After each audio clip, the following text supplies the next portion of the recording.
I'm sure most people could agree that there's one thing that everyone finds terrifying: captivity. Being held against your will with no sure way of getting out. What happens when your captivity is not over just a span of days or even just a year, but a whole decade? For three young girls and women, they spent a decade being raped, beaten, and tortured. This is part 2 of the Cleveland 3.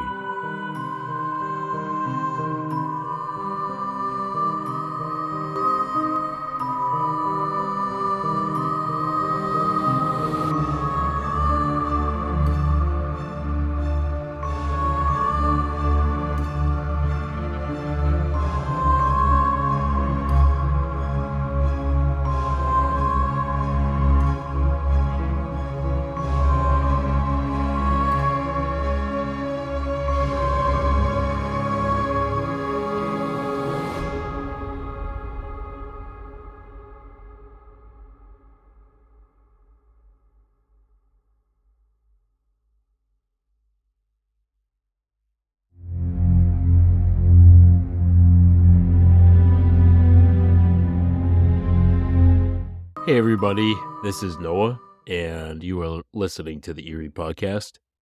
I just want to let you guys know that I am a little bit sick. I kind of started to get sick on Saturday, and then today, Sunday, gosh, I am feeling like absolute crap. I'm hoping I'll feel better tomorrow so that I can work, but I apologize for the sniffles you might hear. I will try and edit them out. And I'm sorry I sound so nasally. I am trying to, literally have to blow my nose every 10 minutes. It's so bad. My nose is so raw. But I want to make sure to get this episode out because I don't want you guys to have to wait.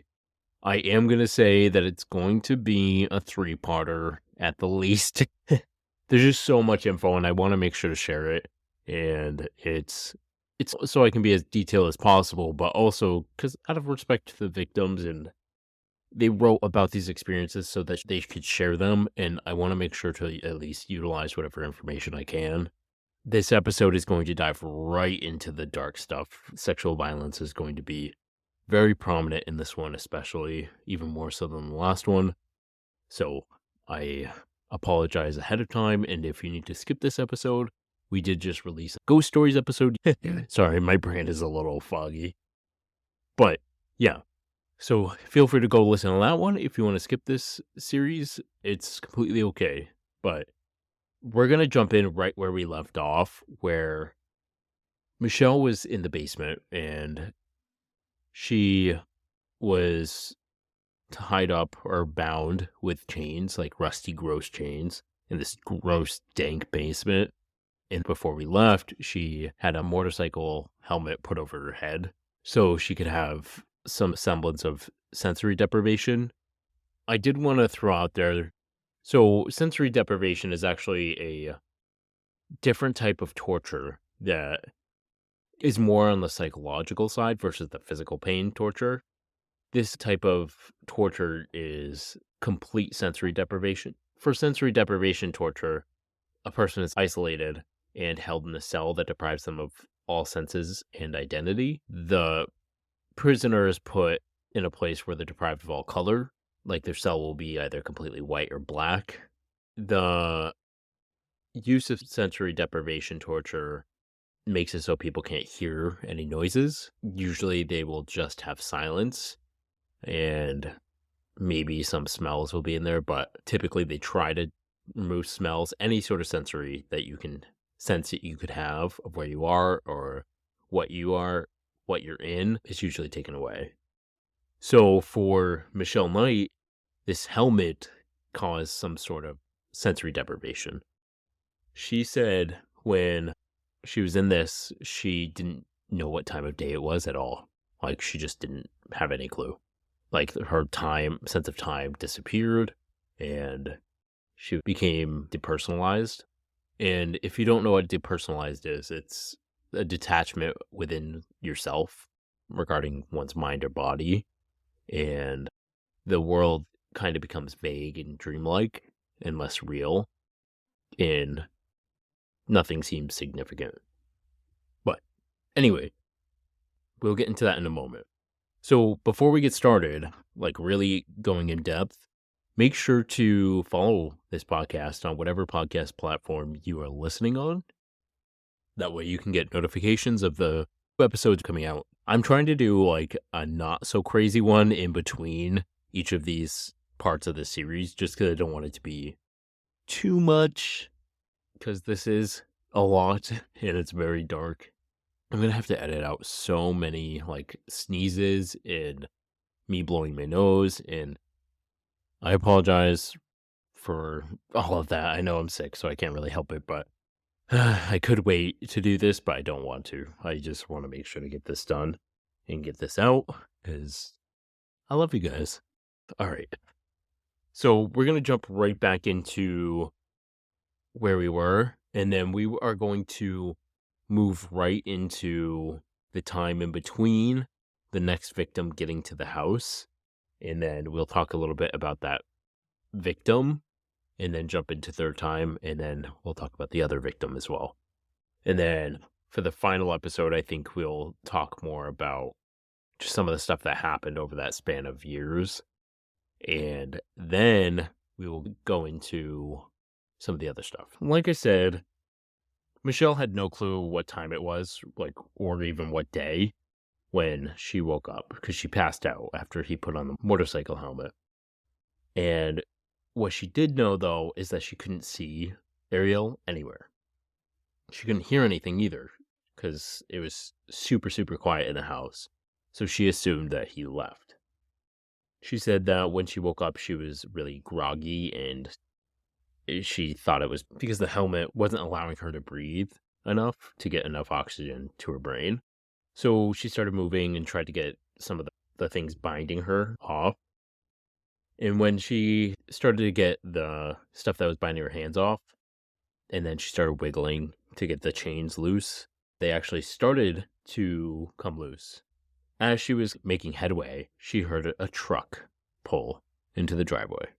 And she quickly put the helmet back on her head because she had taken it off and tried to wrap the twisty bands, as she called them, around her hands again. And she couldn't, though, because there wasn't enough time.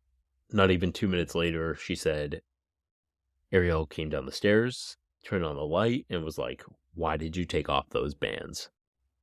And then he was like, I thought I could trust you, but now you're going to have to be punished. And a warning, sexual violence is about to happen. He picked up a pipe and waved it in her face.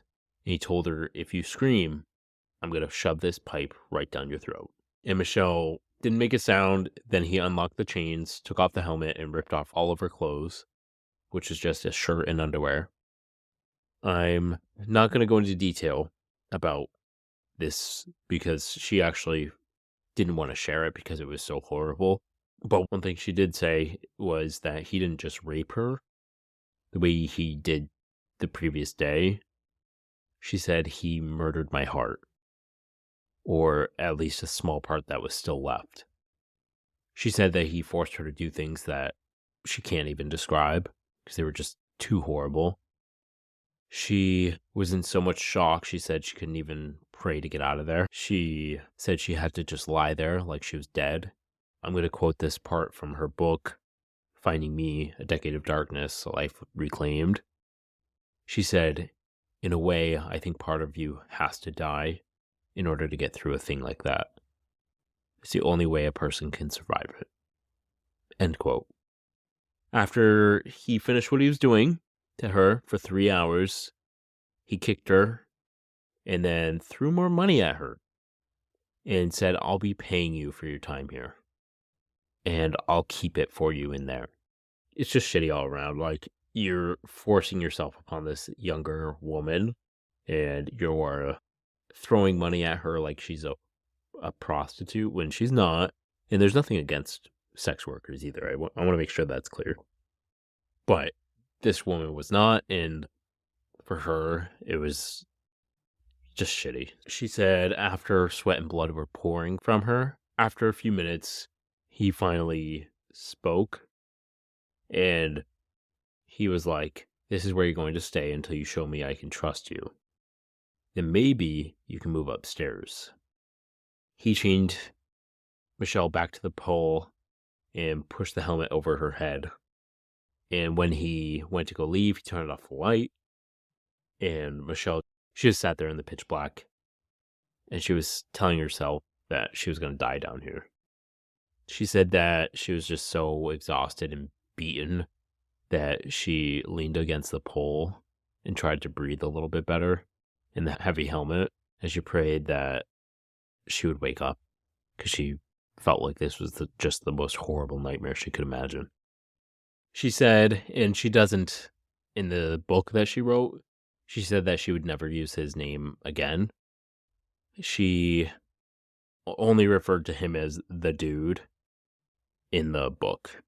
She said that she didn't think monsters deserved to have a real name. So she, just called him the dude. And I can't blame her. Why call this man by his name? He doesn't deserve any sort of respect. So he came down and yanked off the helmet, and he was carrying a plate of food and a glass, and he put them down on the table and came closer to her. She said he smelled like rotting fish.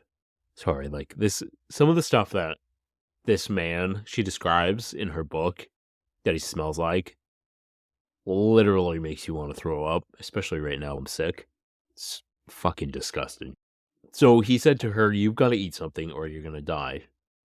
And she was thinking, okay, so now you're worried about me dying? Moron. He said, "I know you don't want to eat the food I'm bringing you, but I'll prove it's okay." He continued. He stuck the plate out under her nose. It was spaghetti with red sauce on top of it. He said, "My mother made it. See, look, I'll eat some first." He used his fork to pick up some pasta, put it in his mouth to show her it was okay. And eventually she did eat because she was so hungry. She ended up eating the whole plate of spaghetti because she hadn't eaten in days at that point. He gave her some water, and she said that she drank it so fast because she was so thirsty that she almost choked. There was a green bucket down there, and Ariel undid her chains enough so that she could go to the bathroom before he left her down there again. She said that just having this bucket to go to the bathroom in was something that gave her a little bit of happiness. She even said in her book, and I quote, "After your life is stolen from you, even the most basic stuff makes you grateful." So she spent a lot of time down there. And like I said, she was sensory deprived, so she couldn't see much through the helmet. She started to learn like certain smells meant that it was a certain part of the day. Like in the morning, Ariel would make coffee and she could smell it from in the basement. So that was how she could tell it was that certain part of the day. She said that Ariel always stank really bad. So a lot of her meals on that after that point were an egg McMuffin from McDonald's and some orange juice.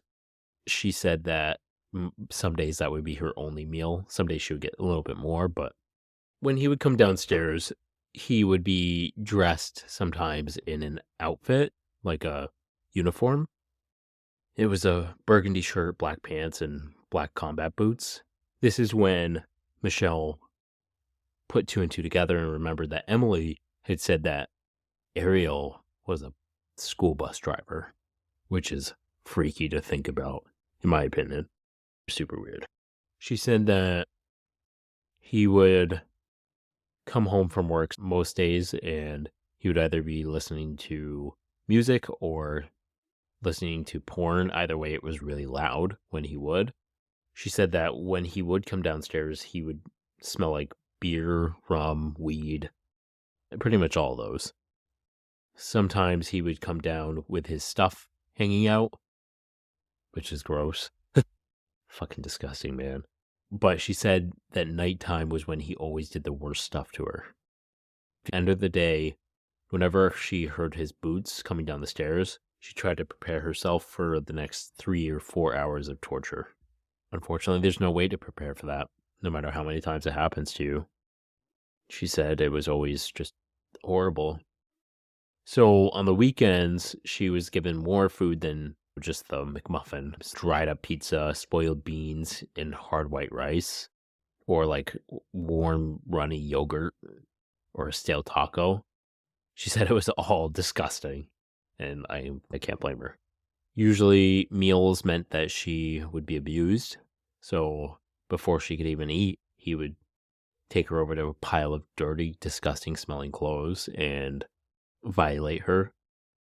When this happened to her, she thought of a lot of stuff from her childhood that was good, like the taste of Arby's or roller skating, and also thought of music, like the wheels on the bus go round and round.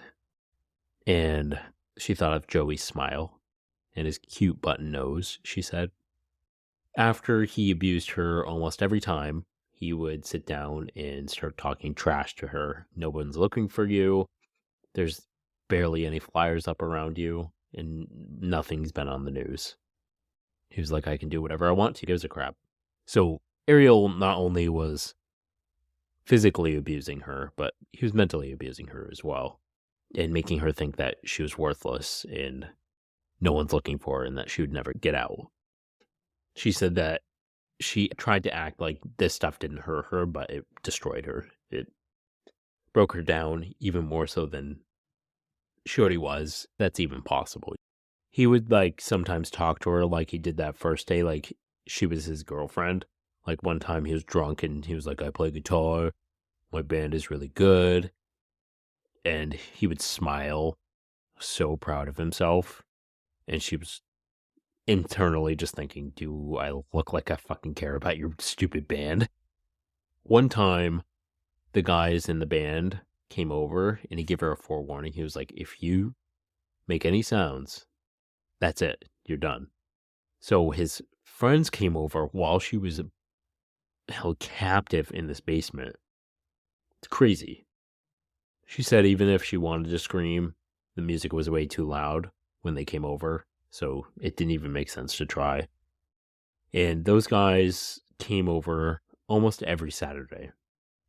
She said after a while she learned these routines and she could kind of tell what days it was. And she said it didn't really matter though what day it was because they all ended in the same horrible way. She said being in the dark all the time and by herself, she started to go a little bit crazy and started talking to her son as if he was there. She thought a lot about how she could get out and what she could do.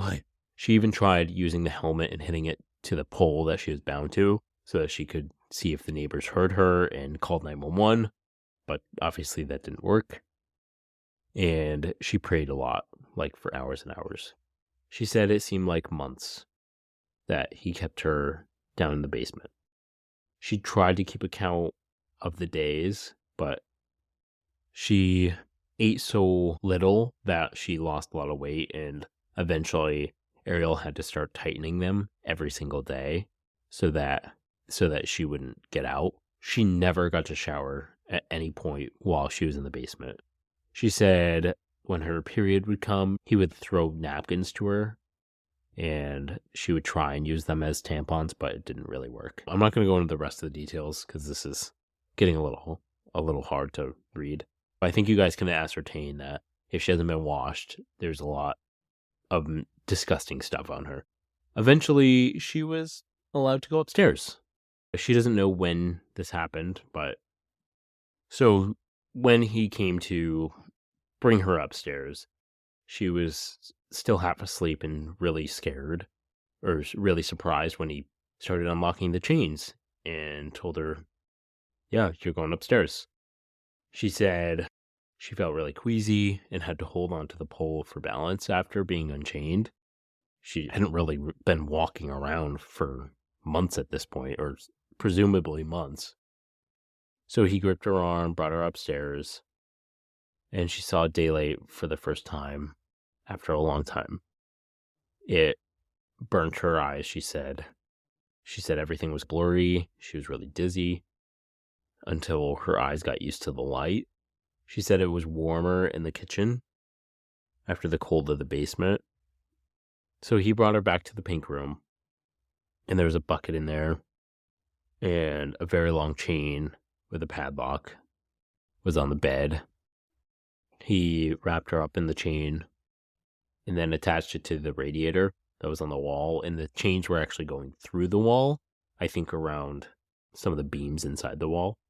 During one of these random after conversations, Ariel, and we don't need another reason to hate him, but this is another reason to hate him. He talked about how he hated black people, which you're already a predator and a creep. Fucking weird. He even talked about some of his life, like how he used to have a girlfriend after his wife left him, and how people had sexually abused him, how he loved to watch porn, and how he loved looking at blonde girls. He also said another fucking creepy thing, that he wished he'd gotten to John Benet Ramsey first. So fucking gross. John Benet Ramsey, if you don't know, is a child that was murdered. Fucking disgusting, man. Just, fucking creep. We're not going to jump too much into this. I think you guys can ascertain what happens moving forward. But eventually, he started letting Michelle have some leeway, like going out in the backyard. Yeah, he eventually let her get a TV, go in the backyard. Obviously, when she was in the backyard, he threatened her. He had a gun in with him and would keep it in his pocket. He threatened her that if she would try to go anywhere, that he would shoot her. She wasn't allowed to shower until March of that following year. And then eventually he also got her a TV, like a small TV, that she could watch TV on. Because he was like, oh, I know you get bored. Yeah, you keep her chained up in the fucking room. All right, you guys. So now we're going to jump into a little bit about Amanda Berry. So Amanda Berry was born on April 22nd, 1986. So her zodiac sign was a Taurus. Her mother's name was Luana Miller, and details about her dad aren't available. Amanda has a sister named Beth Serrano and comes from a pretty large extended family. There's not too much about her early life. Most of the stuff out there, and including in her book, was mostly about her 10-year-long abduction. But let's jump into the day this all happened. For Amanda, this was just a normal day. It's the day after Easter, April 21st, 2003. It was the day before her birthday. She got ready for work like she normally does. She put on her Burger King uniform, which she hated. It was a burgundy shirt, black jeans, and black sneakers. And she talked about how she hated the nasty polyester pants that they wanted her to wear. So she's like, yeah, no, I'm not wearing those. I'm going to wear some black jeans. Amanda was a neat and orderly girl. For instance, she always ironed her clothes. She was that person who put colors, like colored clothing together with the specific type of color and like the type, and organized them from like light to dark. So she was like very anal, and I can actually relate to that. I organized my clothing similarly, so I get it. On the following day, she was turning 17. She was pretty excited because she was going to go out for her 17th birthday with her friends. She had some money that she had saved up, and it was hidden in her bra drawer. This day, she was thinking about calling out sick, wanted to just stay home, read magazines. She was a typical teenage girl during this time where she read Entertainment Weekly, People magazine, Rolling Stone, stuff like that. Her job was a 10-minute walk, so she left her house like she normally does and goes in for a shift.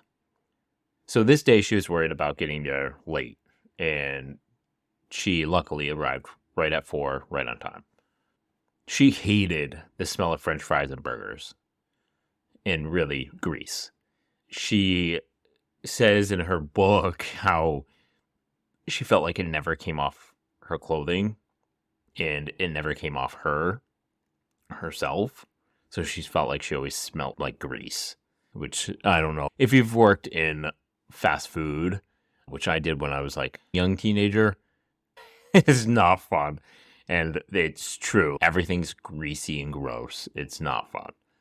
For those people who do like it, like working in that environment, it takes a lot of pluck, and I applaud you. I mean, I could handle it, and I did it for years and years, but I could not do it now. I just don't have the energy. Fast food is a very difficult job. You have to deal with a bunch of people just being assholes all the time.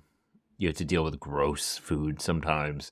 And usually, I don't know about you, but for any of the places that I worked, after I left that job, I absolutely cannot eat or drink anything from any of those places. No thanks. But yeah. So she got to work and put her stuff away, put on her headset, and was like, "Welcome to Burger King. May I take your order?" She said the day went by really slow. Typically, a Monday would be fast for her, but it was the day after Easter, so it was dead. That day, on her break, she called her boyfriend DJ to see if he would pick her up. He didn't answer, so she called him again in a few minutes. He still didn't answer. She really wanted to see him that night, so that it was before her birthday. They were dating about a month, and she said she really liked him. He was a sweetheart. He opened doors for her. And she actually met him while she was working at that Burger King. After she finished her shift later, she was going to call her mom and Beth, who is her sister, to get a ride, but none of them were answering their phone, so they were probably still at work. It was 7:30, and it's still light outside, so she just started walking. As she was walking, her phone rang, and her sister Beth said she's getting out of work now, and Amanda tells her the same thing. "Hey, yeah, I just left. I'm walking." And her sister Beth was like, "Yeah, we can come get you. What time should I pick you up?" And Amanda was like, "No, I'm good. I'm already walking. It's fine." So as she's discussing the guys she is dating, she saw an old maroon van blocking the sidewalk ahead. There was a gentleman pulled into a driveway, which is why he was blocking the sidewalk.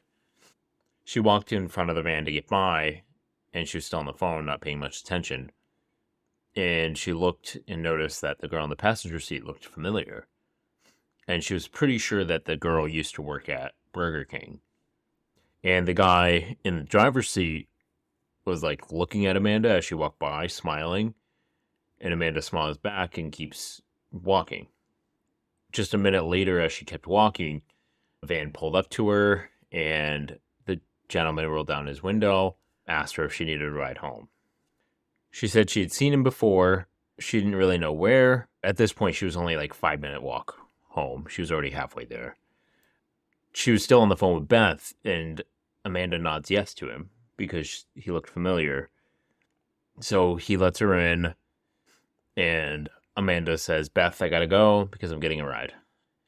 As he's driving away, Amanda notices that the girl is no longer in the van. The girl is gone. So Amanda asks, "Where is your daughter?" She was like, "Oh shit, I'm alone in this car with this dude." He completely ignored her and was just like, "So you work at Burger King?" And then talked about his son working at Burger King.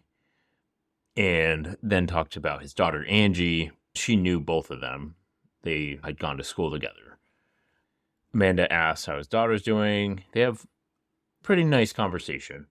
But then he asked, "Do you want to go see Angie?" Because she apparently hadn't seen Angie in a long time. And he's like, "Yeah, she's at the house. Would you like to go see her?" And Amanda was like, "Yeah, I haven't seen her in a long while, so why not?" And she has her cell phone with her. She bought it from someone at work, I guess. And she said that he commented on how it's a nice phone. So they got to his house, and he commented on her phone. and asked to see it, to play around with it, check it out. It's pretty cool. And he says, Angie's inside, let's go see her. Just like with Michelle Knight, they went in, Amanda noticed how disgusting the place was. He brought her up to the white room and then to the pink room through there. And the weird part is when Amanda was walking up here, she peeked through the door, like the keyhole, in the room that Michelle was in. And he said, oh yeah, that's my roommate. Yeah, roommate. Guys, this is where it's going to get fucking horrible. And I apologize. Hate this part. So they walk into the rooms. Suddenly, he shuts the door and blocks it. She's like, what are you doing? He's like, pull down your pants. She says no, and she wants to go home. I think we know where we're going here, but he does his thing. He doesn't assault her fully just yet. He just did his gross touching himself thing because he's a pervert and disgusting. She comments that he's about 5'7", stocky, has a beer belly, receding hairline, dark eyes, and brown hair. She said she would have never even looked at him if it wasn't for this. He again asked her to pull down her pants. She said that he got really scary, like his voice changed, his eyes turned completely black, his mannerism. She started crying and pulled down her pants, and then came to the realization that she made a mistake, which you couldn't have known, Amanda. None of these victims could have known. Master manipulators, guys. Fucking crazy master manipulators. That's what a lot of these freaks are. I hate this gentleman. I apologize for all the commentary, but I despise rapists so much. I think they're just the scum of the planet. Like, not only that, I mean, I despise killers too, but especially people who kill kids. But like this guy is just another fucking story. He's just so disgusting. Okay, and I'll go more into that later too. She kept asking him to take her home, and he even says, I'm going to take you home now after he's all set, which to me is so fucked up. She is, okay, good. Okay, take me home. They start towards the door, then he like stopped and was like, actually, turn around, get on the bed, and take your pants down. She screams and says, if you don't take me home, I'm going to call the police. Then she realizes she can't call anybody because he still has her phone. And she starts screaming, help me.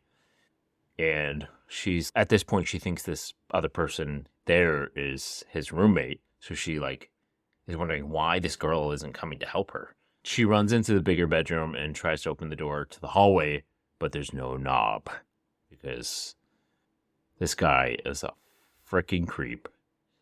Then she looks at the door next to it and goes to it, opens it, and realizes it's a closet. Obviously, she's cornered and it's fight or flight. And she's a tiny girl, yet again, not as short as Michelle Knight, but still pretty tiny. He was about 50 pounds heavier than her. And this is when he violated her. And she said that it hurt so bad. Ugh. She said that it hurt so bad. And then after he's all set, he's like, I'm going to take you home now, but you have to be quiet. She said she knew he was lying. There's no way. He's not going to take her home. Why would he? He tapes her mouth and tells her not to scream until he gets her home. And then he duct tapes her mouth from ear to ear and slams her wrists together and tapes them too. And then does the same to her ankles. He then put the motorcycle helmet on her.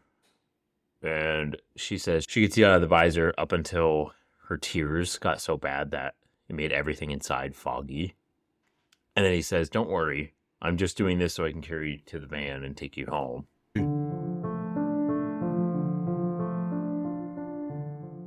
All right, Eerie Tribe, I'm so excited to talk about today's sponsor, Audible.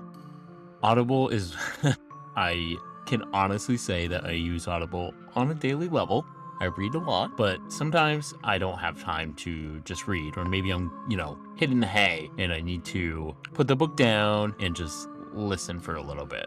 New members can actually try Audible for free for 30 days using our link. As an Audible member, you can choose one title per month to keep from their entire catalog, including the latest bestsellers and new releases. You can find some $50 audiobooks and get them super cheap by just having this Audible membership.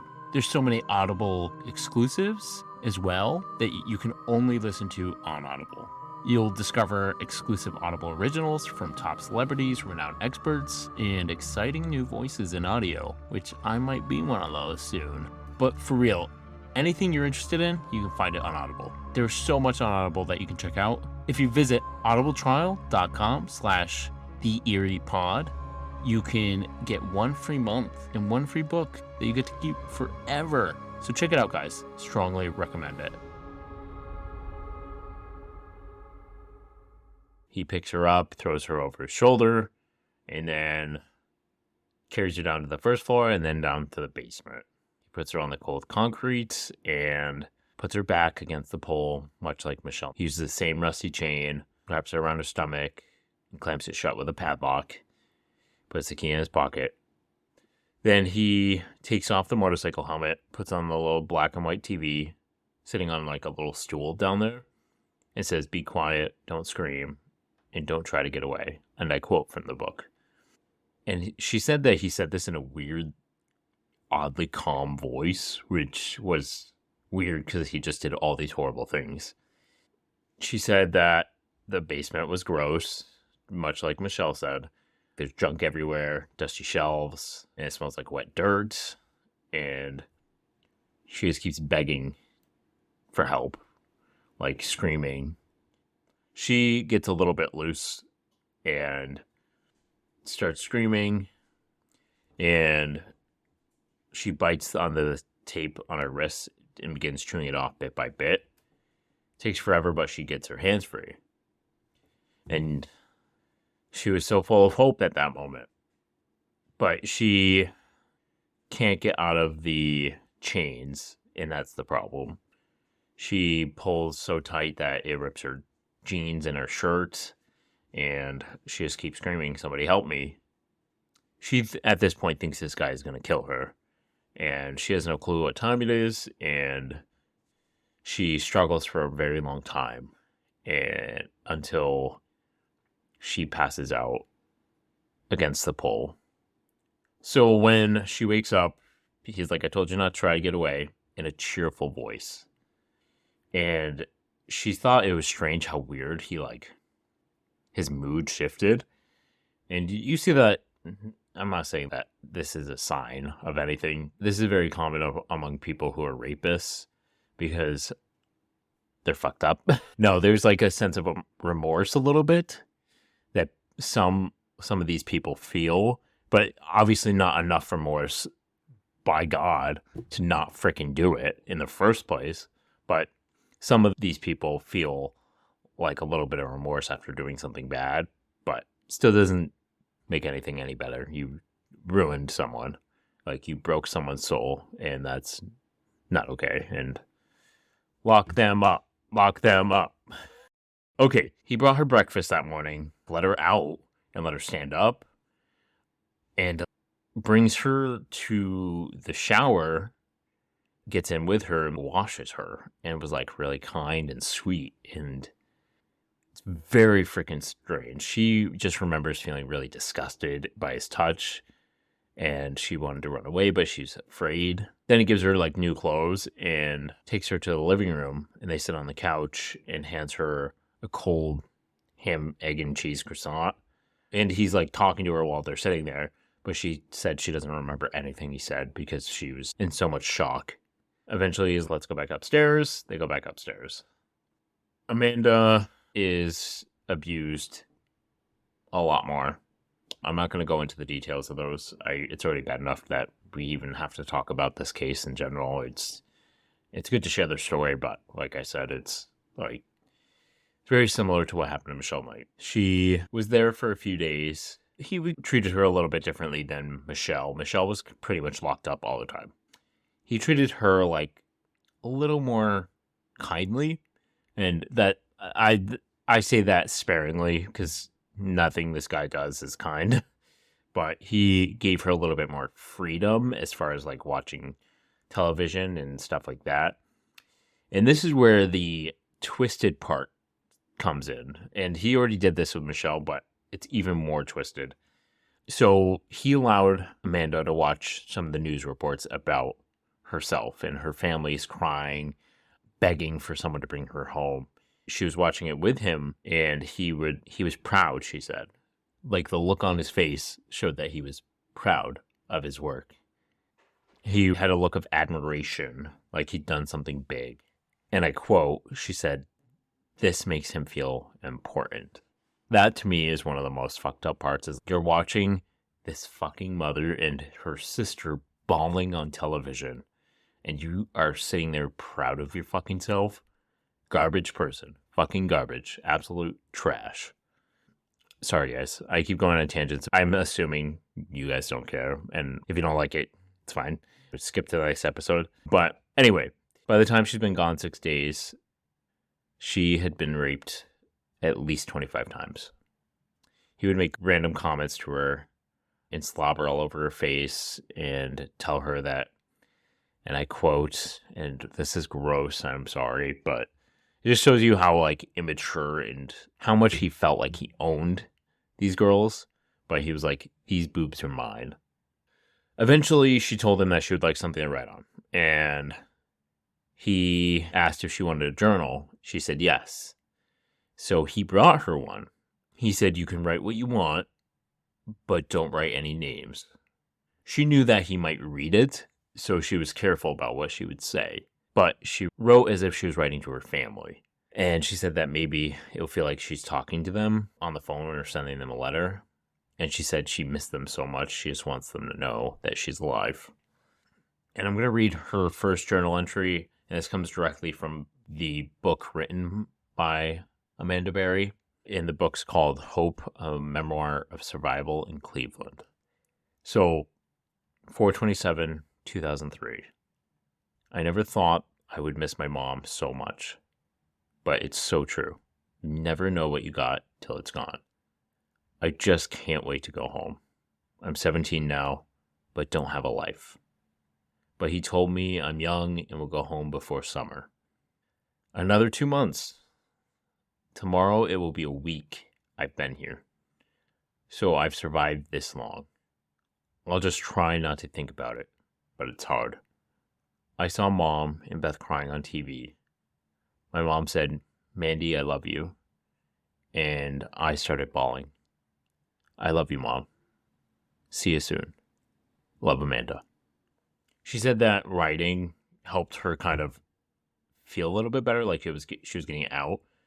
Obviously, it didn't fix her situation, but Amanda said that she heard an Eminem song, and she was a big fan of Eminem, by the way, but she heard an Eminem song, and apparently it had some Aerosmith, like some parts of it that were Aerosmith's Dream On, which was her mom's favorite. She said she would listen to it and get lost in the music, and it took her back home for a few minutes. She said she wasn't always the best daughter, and she would argue about stupid stuff we all did. But she said when she gets out of there, she wouldn't do that anymore. Amanda went on to say that he controls what she eats, what she sees, what she hears, but he cannot control what she thinks. So she's going to take her mind somewhere else when he climbs onto her. She continued to see like pictures of herself on the news. She's talked about how it was strange to see how everyone knew her name now, and she wasn't really that far away from any of the people that she loved. She was mere miles. And she kept thinking about how, didn't someone see me get into this van? Maybe a neighbor or someone? Much like Michelle Knight said, the radio was blasting all the time. And that's that way, while he was at work, no one could hear them if they were screaming or doing anything crazy. She would constantly take her mind elsewhere when he would come on to her. And he would play... So one weird thing about Ariel Castro was he would play mind games with all of his victims. He used not only torture tactics, but he like severely fucked with their heads to the point where he came in one day And this was in the first 2 months of Amanda being there, and said with her cell phone, because he still had her cell phone in hand, which I'm going to throw out an opinion in a moment, but let's continue this part. He came in and said he called her mother and told her that they were in love and that you're my wife now. Amanda started crying and was like, you talked to my mom? And he was like, yeah, I called her with your phone. She asked when you would be home, and I told her I didn't know. I told her you were safe. Obviously, Amanda asked to talk to her, and he just told her that he talked to her sister as well and told them that she was okay and that she was with him now. Then he let her listen to the voicemails that she had on her cell phone, which I'm going to throw out my opinion on this, and this is just my opinion. You guys don't have to agree with this. But if she had a cell phone that was still being used, I'm fairly certain they had tracking at this point in time. They could have used cell phone signals to track her phone. Why didn't they? Why didn't they? Because these girls would have faced a shit ton less torture over years and years if they had done that. I don't know. That's my opinion. I just feel like it's insane to me that they didn't check that. Obviously, her cell phone's still receiving voicemails. And if he turns it on just once, doesn't that ping? I'm not like an expert on cell phone signals and how the police track that kind of stuff, but I'm fairly certain they could have. Anywho, she listens to her friends' voicemails from her niece, Mariah, just saying, please come home. And then one was even, which one is your house? I'm trying to find it for your birthday party. And she just begs him to call them so that she can tell them that she's alive. He tells her to write to them, which for him was just a tactic to make it so that people stop looking for her.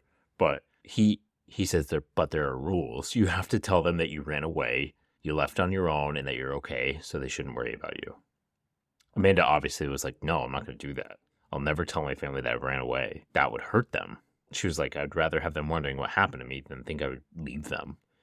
And he was like, okay. And then does the disgusting deeds again because he's a piece of shit. So by April 29th, she notices that they haven't shown her on the news at all that day. They run a story about like bad lettuce, and she's thinking about how he probably didn't actually call her mom. It would have been big news if he did. She saw a news report at the same time, which we will cover this story about Elizabeth Smart. We'll cover this later on because we're going to jump into some murder stories after this. She talks about Elizabeth Smart, who was a girl in Utah who got kidnapped. And when she got out, she talked about how the guy who kept her was like, oh yeah, this is my wife. And Ariel would call Amanda his temporary wife, which is freaky to me. But he would do things like tell her that, oh yeah, we're going to sleep next to each other tonight. And treat her like she was his girlfriend. It seemed to like just completely leave his mind that he's holding these girls captive. He was delusional, really. So May 1st comes around and Ariel has Amanda come and help clean a room. And that room actually is where Michelle Knight is sleeping and staying. Or, well, sleeping and staying. Where Michelle Knight's being held captive. She said that when she walked up to the door with him, that this was the first time she noticed that the door was locked from the outside. And that's when she was like, oh, so she's also a captive.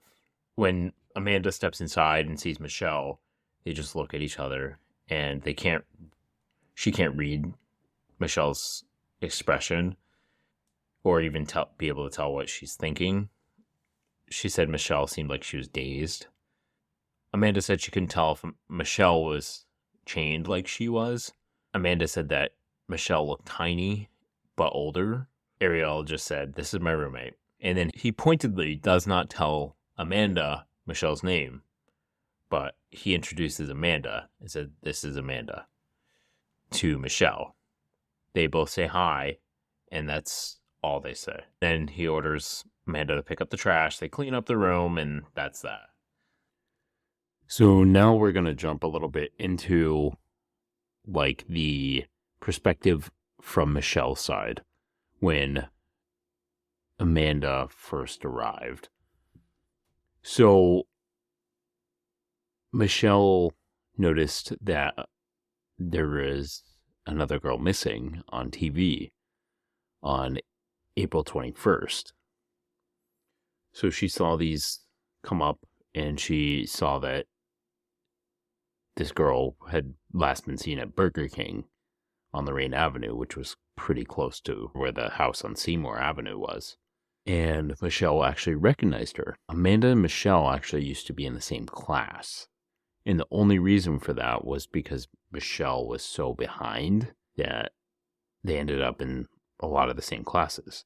So right away, Michelle had a bad feeling. She was like, oh no. And she was like, the dude, which was her nickname for him, must have kidnapped this girl.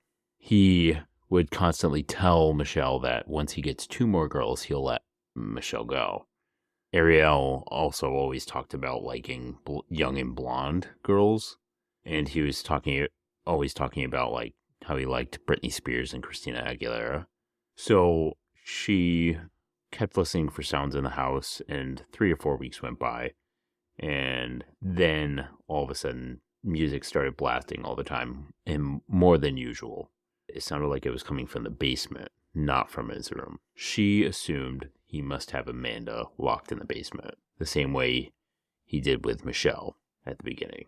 She figured that he just didn't want her to hear him, or to hear Amanda screaming in the basement. Then one afternoon, the dude came up to her room, sat on the mattress, and was like, I want to introduce you to someone I brung into the house.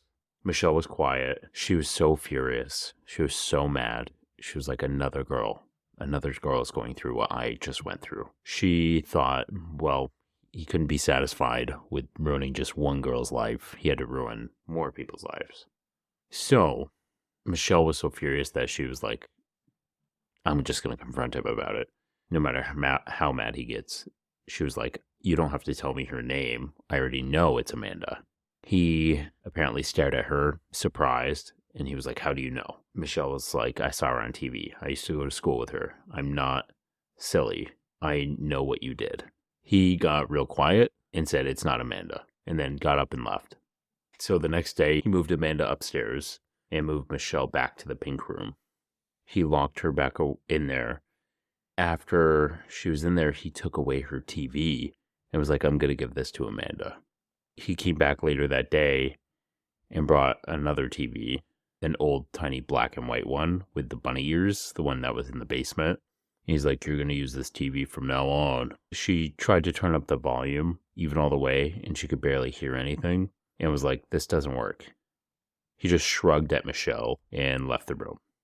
The next day, he took her out of the chains and left the room again. And then a minute later, he came back in the room with Amanda. So this is why Amanda couldn't tell if Michelle was chained like Amanda was. So when she came in, Michelle pulled the sheet over her naked body, and he was like, she's got the same thing you got. This is my brother's girlfriend.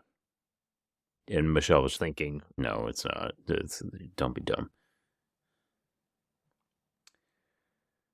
Michelle looked at Amanda, and Amanda wasn't the smiling girl she remembered from art class. She didn't speak or act like she recognized me. They just stared at each other, and this recollection is the same for both books. So the very next day after this, Ariel came in and unchained Michelle, brought her into the white room that was connecting to the pink room, and said, let's go. Amanda was there on the mattress. She didn't look up really when Michelle walked in. And Michelle just kept thinking, I can't believe he's going to keep her here. She just hoped that her ordeal wouldn't be as bad as what Michelle had to go through, which it was. It was bad for every one of them in equal ways. When she walked in, she thought Amanda didn't have chains, but she did. When Amanda moved her ankle, she saw like it exposed the chains. but she had clothes on. Amanda had sweats and a t-shirt, and Michelle was thinking, I wonder why she gets to wear clothes. And the color TV that he took away from Michelle was on the dresser near her bed. Ariel walked into the other room and left the two alone. And Michelle was like, I know who you are from school.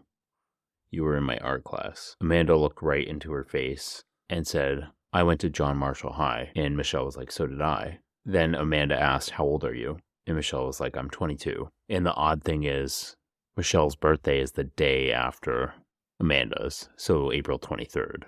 So it's very, very weird. Amanda raised her eyebrows and said, you look like you're 13, and then Ariel came back into the room. So their exchanges were pretty much that for months. Michelle would often hear Ariel take Amanda out, unchain her, and bring her to his room, and Michelle felt horrible. They had very limited contact, but when they did, sometimes Ariel would bring them down to shower, and if Ariel left the room for a second, they would give each other a nice, like a little hi, and then a quick hug, and sometimes she would say, everything's going to be okay, one day we'll get home. They could tell from these interactions that Ariel did not want them spending time together. He didn't want them connecting in any way. This is one of the ways he kind of kept control over them, and also in some ways later on turned them against each other. And not in a crazy way, just he would play mind games with them to the point where they thought negatively of each other in some ways, which I'll go into that a little bit later in part 3. Over the next few days, Amanda got to the point where she started counting in her journal. So she would write 3x or 4x, pretty much however many times Ariel raped her that day. And she did this with intentions. She wanted to make sure that when she got out, that she could literally speak to each day that he did something to her. She got so depressed that Ariel went and bought her like coloring books and crossword puzzles, and he fed her like shit. Just like he did with Michelle. Like he brought her Pringles and pizza rolls and fast food and just not great stuff especially for someone who's not going out and seeing daylight. Just greasy, gross food. And he's only feeding them like once a day. Ugh. It's so freaking gross how he treats them like fucking pets. Like he owns these people. Later on, she would say that she realized after a few days, after he feeds her or gives her anything, even just a sheet of paper, he thinks he's entitled to be able to do whatever to her. Like, he can rape her, he can do whatever he wants. She started not asking for anything, just because she knew it was worse when she would, because he felt so entitled. One time, and this is a weird one-off, and this is in the first, month. This is all within the first month, guys. I know, it's insane. And we'll skip ahead a little bit, because we do need to shorten this up a little bit. This is well over an hour at this point already. But he comes in and lets her know that he has his grandson coming because his daughter has some stuff wrong with her teeth. I don't know. So the kid comes in and you have to watch her. And he brings him in. The kid was just upset, cried hysterically. She was like, I wonder if you can tell how sad I am.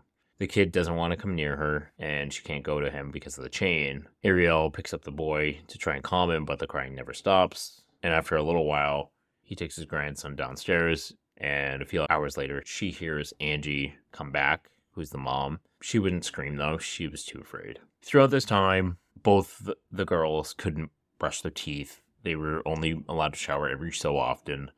They were just very dirty. Amanda wrote journal entries the whole time, essentially, that she was captive. On May 21st, just a month later, guys, Amanda realized she hasn't gotten her period. And she's like, oh, fuck, what if I'm pregnant? She's so depressed, and she is constantly thinking about the girl in the other room, too. Like, she hasn't seen her or heard anything about her since the day she cleaned her room. She has no one to talk to but Ariel. This part broke my heart when I read it. She wrote, and I quote, I miss the feeling of rain on my face. Everything I used to think was a pain really wasn't. I even miss my mom hollering at me. he hasn't attacked me for 2 days in a row. That's never happened before. Maybe things will get better. All of this was happening for Amanda. Her family was working their butts off to try and find her. Amanda's mom and sister made calls to Amanda's friends. They called 911 almost immediately after Amanda didn't come home. Amanda's family was heartbroken. Much like Amanda regretting all the normal teenage stuff that she did, her mom also regretted a lot too. And this is the heartbreaking part. Her mom was like, me and my daughter used to butt heads about like her having her music too loud, stuff like that. Her mom just felt completely regretful of those moments. And it's so funny because at the same exact time, these two were doing the same thing, like every single day, just thinking about all the regrets they had about the way they treated each other and things like that. So it's very heartbreaking. But they never gave up. Like they constantly went on the news. An investigation started pretty fast. People were interviewed, like Amanda's boyfriend, Amanda's mom and sister. They got some police hints, which actually did not help the investigation, like false hints about a white van, which was not the case. It was a maroon van that picked her up. And the other incorrect information was they said that someone witnessed her being picked up by a van full of guys, not just one older gentleman. So a lot of misinformation was given to the police, and unfortunately that didn't help the investigation. But I will say that cell phone thing still bothers me. Anyway, the police interviewed people in Amanda's neighborhood, and this was a little bit bigger than Michelle Knight's, because Michelle Knight had run away before and stuff like that. And there was an investigation for Michelle Knight's case, but it wasn't as broadcasted as this one. And the police, unfortunately, focused on the wrong people, like Amanda's boyfriend and this customer from the Burger King, 35-year-old guy who liked to hang around girls, like younger girls. And because they heard white car, this actually got the cops' attention because her boyfriend had a white car. So a lot of just crap, honestly. As the police and stuff were focusing on all that, Amanda was sinking into a depression. And then eventually she was like, you know what? Life is giving me a test. I have to pass this. God would not give me anything I couldn't handle. I can do this. During the summer of that year, Ariel Castro was just a monster and did the little things to fuck with these girls. Like, for instance, when it was hot in the summer and Amanda asked for him to turn on a fan, he said, in a minute. And obviously she couldn't turn it on because it was across the room and she was chained up. So he would use like little things to control these girls as if he didn't already have all the freaking control in the world. But he would do things to torture them in like small ways like that.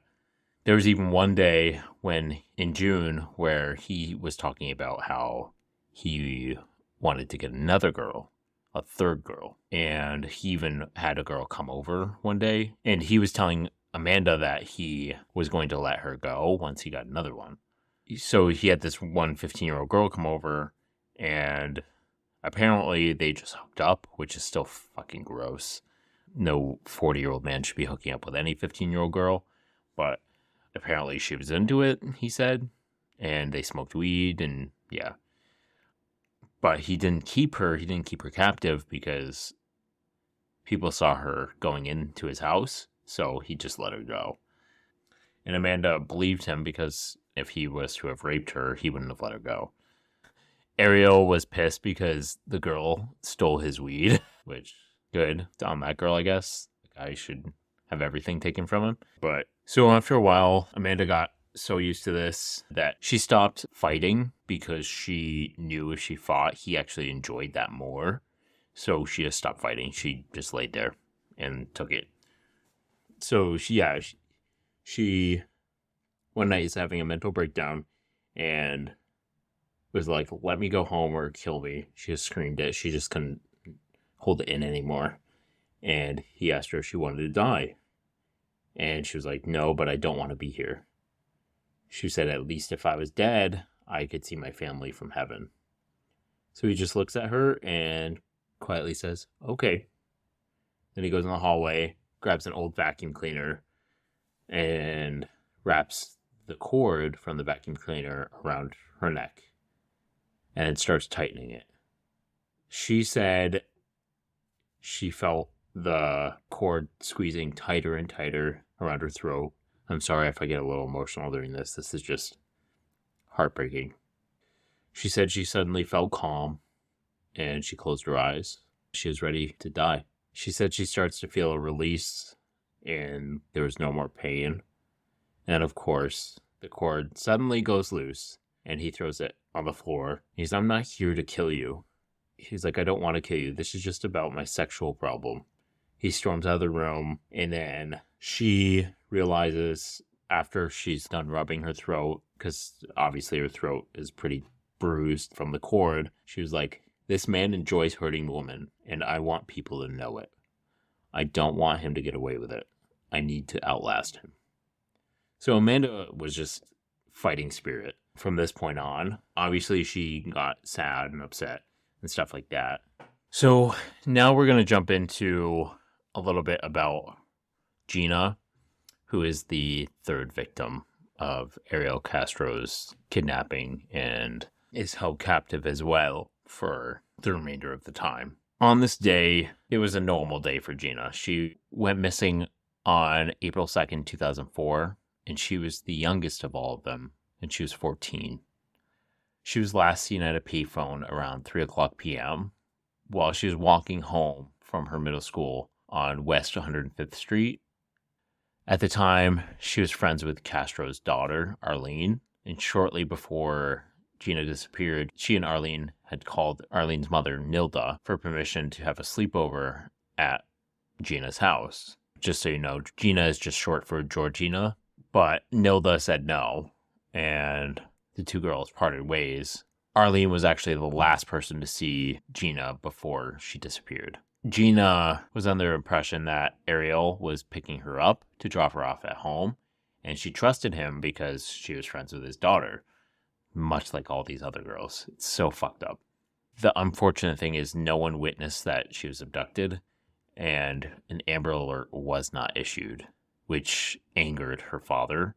He actually went on to say that an Amber Alert should be issued for any missing child. It doesn't matter if they're abducted or if they run away. Like, a child needs to be found. And he fought to try and change that law. So I will go more into details on the next episode. This is already a very long episode, and I apologize, you guys, but I'm trying to get this all into 3. So yeah, I know this is a lot of information, and I feel bad that this is so dark, and this is there's a lot. We'll do some like lighter stuff after, and then we will jump right back into some killings. There's a couple of really eerie stories from the 50s that I want to check out with some celebrities, but we'll talk a little bit about that later.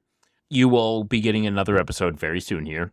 I'm actually doing another episode of the Eerie Stories, and this will be a part 1 of that. It's not ghost stories, it's just eerie stories. And that's going to be another ongoing thing that we're going to do. I think you'll like it. It's a little bit different from what I've done before, but let's just say it's about people's lives changing in very weird ways. I'll leave it at that. But you can check that out tomorrow, actually. Yeah. I hope you guys liked this, and I apologize that it took a little bit to get this out, but there's a lot of research that went into this, and I'm trying to make sure to frame it in the right way and talk more about, I don't want to talk all about Ariel Castro. I want to talk about the experiences that these girls had, and I'm trying not to go into too much details on the rapes because it's horrible and it happens a lot. So I think we get what happens. So I'm trying to keep the harsh details out of there and only talk about what really needs to be said. But yeah, make sure to check out our Instagram. There'll be some photos and stuff posted. Our Instagram always has stuff relating to the case that you like, a visual that you can look at. So make sure to check it out. I am going to surprise you now. This will be the final episode where it's just audio. So what I mean by that is that going forward, we will also be on YouTube and potentially on Facebook video. I'm not sure about that yet. I don't know what they allow on Facebook, but I do know that I can at least post this on YouTube. I'm going to have to cut out the swears, though. So, guys, if you hate my swearing, lucky for you, I will be doing that a lot less now. More so that I can get this content onto YouTube, because people have been asking, they're like, why isn't your face on there?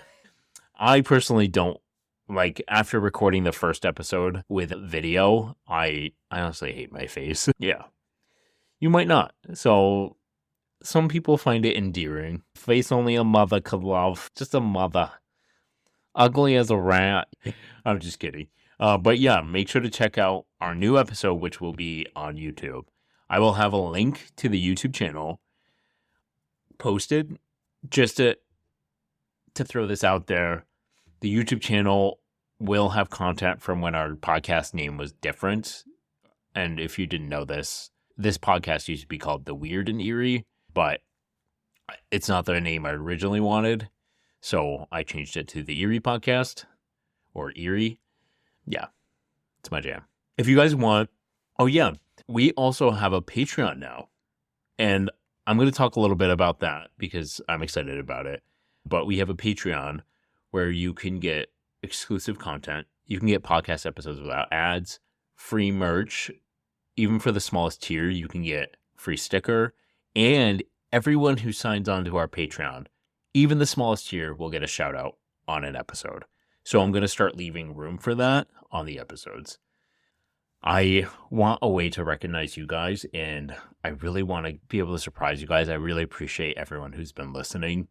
It means a lot to me. So I wanted a way to reward you guys too. The Patreon starts at like $7 and goes up from there. But obviously, the higher the tier, the more rewards I can give. Remember, I'm pushing this out on my own. So this will help me be able to bring you guys the merch that you want. And I am going to have merch already at first, and this will be exclusive to Patreon. I want to throw that out there. There will be merch that's going to be on our merch store as well, which is another exciting thing I'm going to talk about. I've been working on designs for shirts, hoodies, hats, bags, all the things, literally all the things, and stickers. So that stuff will be out there, but the shirts that are going to be available on Patreon are literally just for Patreon. And that starts with the second tier. The first tier will still get stickers and stuff and a shout out and exclusive content, but just wanted to throw out there that the shirts start with the second tier, which I think starts at 15. I don't know. But this will help me get more merch out to you guys, get more episodes out to you guys, also help me make this podcast even better. And I appreciate everyone who's been listening. It's still crazy to me having so many people listen to my voice on a weekly basis. I appreciate the flexibility too, because let's not lie, I haven't been exactly consistent with this because of all the shit that's been going on in my life. But you guys have stuck around, and I appreciate that so much. I can't elaborate how much I love doing this. It's literally the highlight of my week. Yeah. Patreon link will be in the description, and I will also share it on the Instagram by itself outside the podcast episodes. And I did share some of the designs that we have so far. The Patreon exclusive one isn't available to look at yet. I will have that on the Patreon very soon, so you guys can look at it. But sign up. You will get free stickers, free stuff. Who doesn't love free stuff? Make sure to check out our website. Our website is theeeriepodcast.com. Our Instagram is instagram.com/theeeriepodcast. Facebook is the same, facebook.com/theeeriepodcast. And if you have a story that you want read on one of our ghost stories or eerie tales, why did I say it like that, guys? I don't know. But if you want one of your stories read on our podcast, send it in to info@theeeriepodcast.com. All right. I think that's it. Yeah, make sure to check out our YouTube channel. We'll have an episode posted tomorrow. I just want to throw out there too. Remember, I'm going from audio only to video. There's a lot of adaptations that need to happen with that. The audio and video look great. I'm not going to lie. I freak out on camera a lot, so you guys can laugh at the way I do things. You guys actually get to see it, which to me makes me feel a little exposed, but you know what? I'll do whatever I can for you guys. Yeah, check it out. I hope you enjoy it. The Eerie Tales starts tomorrow. And I'm so excited that all of this has just been such a great, fulfilling thing. And I'm so glad to be doing this with you guys. I love you guys. All right. I will see you tomorrow. And then next week, we will have the part 3 of this episode, or of this series. Oh my God. Out for you guys. So make sure to stay tuned. All right. Thanks, guys. Bye. Yeah, you guys, just don't be a gross, old, creepy man with a dirty-ass kitchen and that steals young girls because you feel like you have a power complex. Just don't be an asshole. Don't be a fucking freak. A freak-a-leak. I'm going to swear as much as I can on this before video time. All right. Bye, guys.